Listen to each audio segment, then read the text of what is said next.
it chapter by chapter, one bite at a time. So many adventures and mountains we can climb. Take it word for word, line by line, one bite at a time.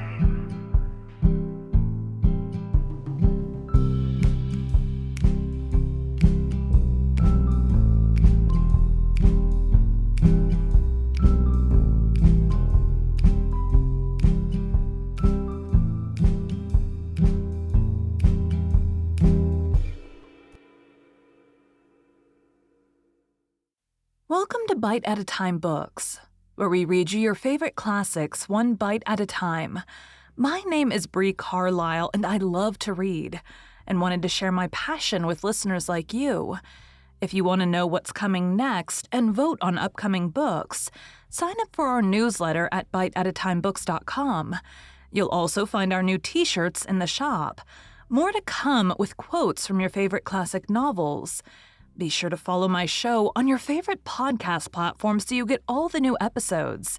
You can find most of our links in the show notes, but also our website, biteatatimebooks.com, includes all of the links for our show, including to our Patreon to support the show, and YouTube, where we have special behind the narration of the episodes. We're part of the Bite at a Time Books Productions Network. If you'd also like to hear what inspired your favorite classic author to write their novels, and what was going on in the world at the time, check out Bite at a Time Books Behind the Story podcast, wherever you listen to podcasts. Today we'll be continuing Rilla of Ingleside by Lucy Maud Montgomery. Chapter 7. A War Baby and a Soup Tureen. Liege and Namur, and now Brussels. The doctor shook his head. I don't like it. I don't like it. Do not lose your heart, Doctor dear. They were just defended by foreigners, said Susan superbly. Wait till the Germans come against the British. There will be a very different story to tell, and that you may tie to. The doctor shook his head again, but a little less gravely. Perhaps they all shared subconsciously in Susan's belief that the thin gray line was unbreakable, even by the victorious rush of Germany's ready millions. At any rate, when the terrible day came, the first of many terrible days, with the news that the British army was driven back, they stared at each other in blank dismay.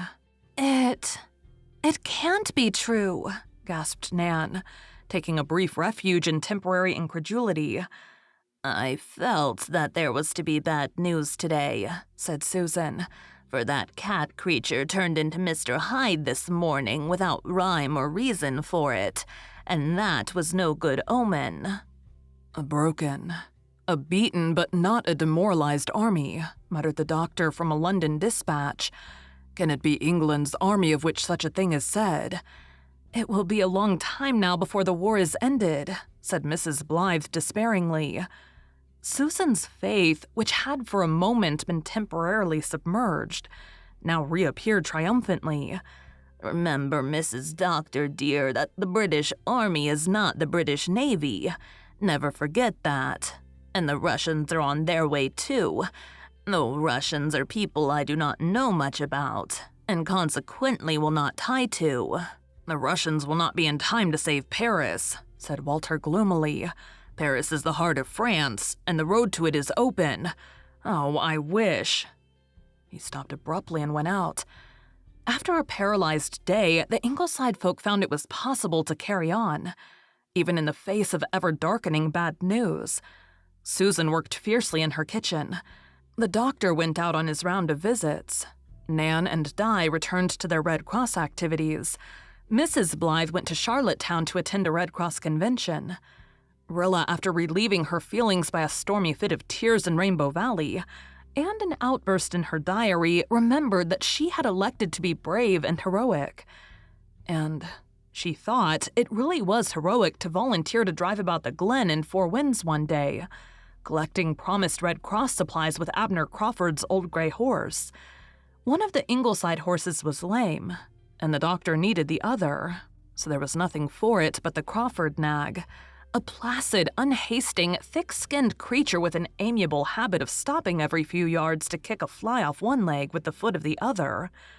Rilla felt that this, coupled with the fact that the Germans were only 50 miles from Paris, was hardly to be endured. But she started off gallantly on an errand fraught with amazing results. Late in the afternoon, she found herself with a buggy full of parcels at the entrance to a grassy, deep-rutted lane leading to the harbor shore, wondering whether it was worthwhile to call down at the Anderson house. The Andersons were desperately poor, and it was not likely Mrs. Anderson had anything to give. On the other hand, her husband, who was an Englishman by birth and who had been working in Kingsport when the war broke out, had promptly sailed for England to enlist there, without, it may be said, coming home or sending much hard cash to represent him. So possibly Mrs. Anderson might feel hurt if she were overlooked. Rilla decided to call. There were times afterwards when she wished she hadn't, but in the long run, she was very thankful that she did. The Anderson house was a small and tumble-down affair, crouching in a grove of battered spruces near the shore as if rather ashamed of itself and anxious to hide. Rilla tied her gray nag to the rickety fence and went to the door. It was open, and the sight she saw bereft her temporarily of the power of speech or motion.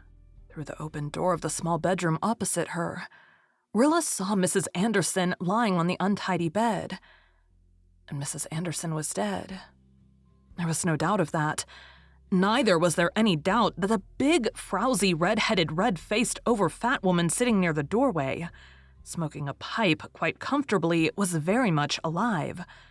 She rocked idly back and forth amid her surroundings of squalid disorder, and paid no attention whatever to the piercing wails proceeding from a cradle in the middle of the room. Rilla knew the woman by sight and reputation. Her name was Mrs. Conover. She lived down at the fishing village. She was a great-aunt of Mrs. Anderson, and she drank as well as smoked. Rilla's first impulse was to turn and flee, but that would never do. Perhaps this woman, repulsive as she was, needed help, though she certainly did not look as if she were worrying over the lack of it. "Come in," said Mrs. Conover, removing her pipe and staring at Rilla with her little rat-like eyes. Is Mrs. Anderson really dead?" asked Rilla timidly as she stepped over the sill. "Dead as a doornail," responded Mrs. Conover cheerfully. "Kicked the bucket half an hour ago. I've sent Jen Conover to phone for the undertaker and get some help up from the shore. You're the doctor's miss, ain't ye? Have a cheer?" Rilla did not see any chair which was not cluttered with something.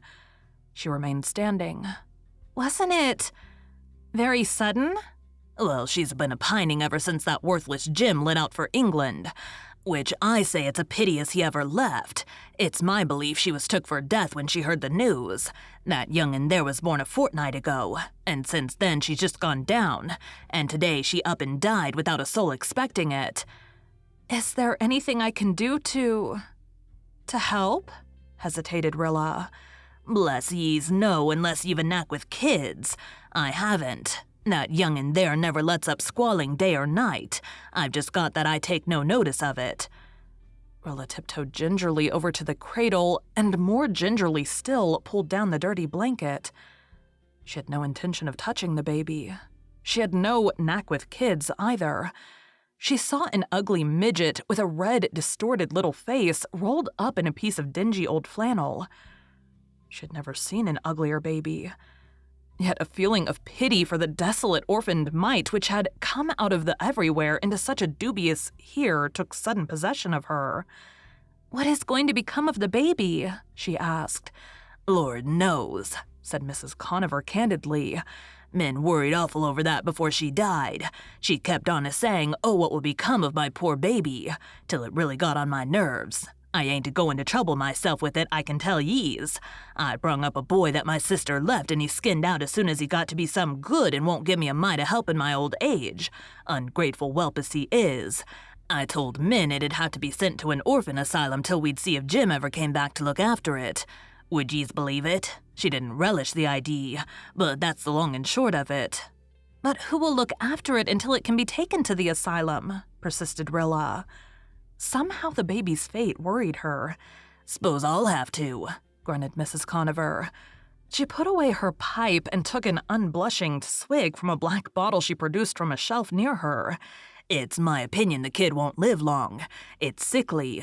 Men never had no gimp, and I guess it ain't either.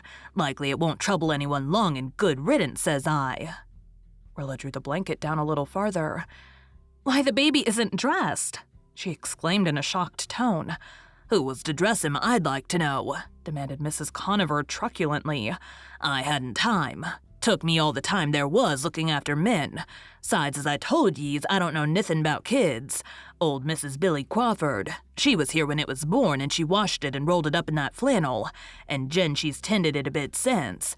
The critter's warm enough. This weather would melt a brass monkey. Rilla was silent, looking down at the crying baby. She had never encountered any of the tragedies of life before, and this one smote her to the core of her heart. The thought of the poor mother going down into the valley of the shadow alone, fretting about her baby, with no one near but this abominable old woman, hurt her terribly. If she had only come a little sooner. Yet what could she have done? What could she do now? She didn't know, but she must do something. She hated babies, but she simply could not go away and leave that poor little creature with Mrs. Conover, who was applying herself again to her black bottle and would probably be helplessly drunk before anybody came. I can't stay, thought Rilla. Mr. Crawford said I must be home by supper time because he wanted the pony this evening himself. Oh, what can I do? She made a sudden, desperate, impulsive resolution. I'll take the baby home with me, she said. Can I? Sure, if ye's wants to, said Mrs. Conover amiably. I hain't any objection. Take it and welcome. I can't carry it, said Rilla. I have to drive the horse, and I'd be afraid I'd drop it. Is there a basket anywhere that I could put it in? Not as I knows on. There ain't much here of anything, I can tells ya. Men was poor and as shiftless as Jim. If ye opens that drawer over there, ye's find a few baby clothes. Best take them along. Rilla got the clothes. The cheap, sleazy garments the poor mother had made ready as best she could. But this did not solve the pressing problem of the baby's transportation. Rilla looked helplessly round. Oh, for Mother or Susan. Her eyes fell on an enormous blue soup tureen at the back of the dresser. May I have this to lay him in? She asked. Well, 'tain't mine, but I guess ye's can take it. Don't smash it if ye's can help. Jim might make a fuss about it if he comes back alive, which he sure will, seeing he ain't any good. He brung that old Tureen out from England with him. Said it'd always been in the family. Him and Min never used it. Never had enough soup to put in it, but Jim thought the world of it. He was mighty particular about some things, but didn't worry him none that there weren't much in the way of eatables to put in the dishes. For the first time in her life, Rilla Blythe touched a baby, lifted it, rolled it in a blanket, trembling with nervousness lest she drop it or break it. Then she put it in the soup tureen. Is there any fear of it smothering? She asked anxiously. Not much odds of it do, said Mrs. Conover. Horrified Rilla loosened the blanket round the baby's face a little. The mite had stopped crying and was blinking up at her. It had big dark eyes in its ugly little face. Better not let the wind blow on it, admonished Mrs. Conover. Take its breath if it do. Rilla wrapped the tattered little quilt around the soup tureen. Will you hand this to me after I get into the buggy, please? Sure I will, said Mrs. Conover, getting up with a grunt. And so it was that Rilla Blythe, who had driven to the Anderson house a self-confessed hater of babies, drove away from it carrying one in a soup tureen on her lap. Rilla thought she would never get to Ingleside. In the soup tureen, there was an uncanny silence. In one way, she was thankful the baby did not cry, but she wished it would give an occasional squeak to prove that it was alive. Suppose it were smothered. Rilla dared not unwrap it to see, lest the wind, which was now blowing a hurricane, should take its breath. Whatever dreadful thing that might be. She was a thankful girl when at last she reached harbor at Ingleside. Rilla carried the soup tureen to the kitchen and set it on the table under Susan's eyes. Susan looked into the tureen and for once in her life was so completely floored that she had not a word to say. "What in the world is this?" asked the doctor, coming in. Rilla poured out her story. "I just had to bring it, Father," she concluded. "I couldn't leave it there." "What are you going to do with it?" asked the doctor coolly. Rilla hadn't exactly expected this kind of question. We can keep it here for a while, can't we? Until something can be arranged?" she stammered confusedly. Dr. Blythe walked up and down the kitchen for a moment or two, while the baby stared at the white walls of the soup tureen and Susan showed signs of returning animation. Presently, the doctor confronted Rilla. "A young baby means a great deal of additional work and trouble in a household, Rilla. Nan and Di are leaving for Redmond next week, and neither your mother nor Susan is able to assume so much extra care under present conditions. If you want to keep that baby here, you must attend to it yourself." "Me?" Rilla was dismayed into being ungrammatical. "Why, Father, I couldn't." "Younger girls than you have had to look after babies. My advice and Susan's is at your disposal. If you cannot, then the baby must go back to Meg Conover. Its lease of life will be short if it does, for it is evident that it is a delicate child and requires particular care. I doubt if it would survive even if sent to an orphan's home, but I cannot have your mother and Susan overtaxed." The doctor walked out of the kitchen, looking very stern and immovable. In his heart, he knew quite well that the small inhabitant of the big soup tureen would remain at Ingleside, but he meant to see if Rilla could not be induced to rise to the occasion. Rilla sat looking blankly at the baby. It was absurd to think she could take care of it, but that poor little frail dead mother who had worried about it, that dreadful old Meg Conover. "Susan, what must be done for a baby?" she asked dolefully. "You must keep it warm and dry and wash it every day. And be sure the water is neither too hot nor too cold, and feed it every 2 hours. If it has colic, you put hot things on its stomach," said Susan, rather feebly and flatly for her. The baby began to cry again. "It must be hungry. It has to be fed anyhow," said Rilla desperately. "Tell me what to get for it, Susan, and I'll get it." Under Susan's direction, a ration of milk and water was prepared, and a bottle obtained from the doctor's office. Then Rilla lifted the baby out of the soup tureen and fed it. She brought down the old basket of her own infancy from the attic and laid the now sleeping baby in it. She put the soup tureen away in the pantry. Then she sat down to think things over. The result of her thinking things over was that she went to Susan when the baby woke.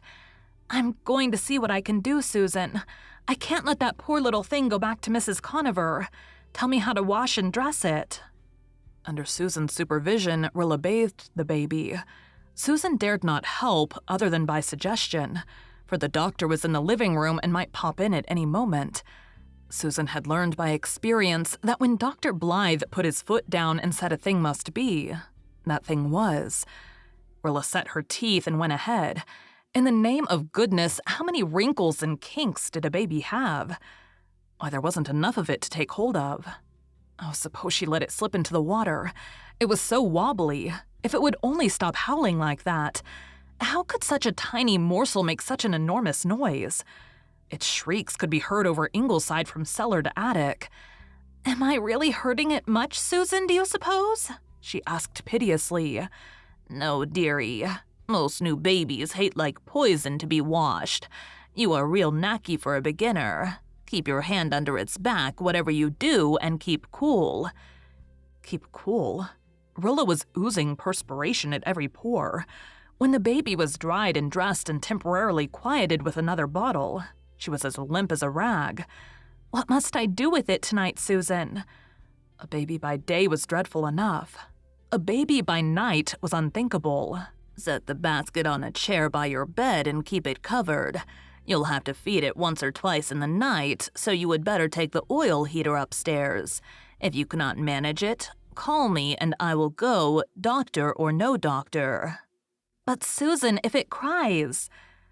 The baby, however, did not cry. It was surprisingly good. perhaps because its poor little stomach was filled with proper food.